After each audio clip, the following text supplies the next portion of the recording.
बिहार के साबिक वज़ीर आला राबड़ी देवी ने कहा है कि इंडिया इत्तेहाद तरक्की, महंगाई, दस्तूर, रोजगार को लेकर इलेक्शन लड़ा है। उन्होंने दावा किया कि मरकज़ में इंडिया इत्तेहाद की हुकूमत इख्तिदार पर आएगी। वज़ीर आज़म कौन होगा, ये सवाल पर उनका कहना था कि इस सिलसिले में बातचीत के बाद फैसला लिया जाएगा। चुनाव बाद सबको जेल भेजेंगे। चार्जशीट होने वाला है, कोई कुछ होने वाला नहीं है। उनका धमकी से अंदर घुटकी से कोई डरने वाला बिहार की जनता नहीं है, चाहे आरजेडी। इस बार चुनाव का मुद्दा क्या है मैडम?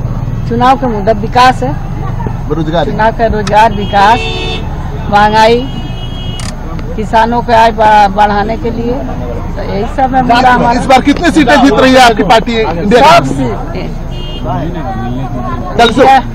हम लोग के इंडिया तो अभी भी कह रहे हैं 400 पार हो जाएगा मैडम। 400 पार हो जाएगा, 300 पार हो जाएगा। पूरा देश भर में लोग पलट गया है, देश के लोग पलट गया है। सरकार बन जाएगी, महागठबंधन के सरकार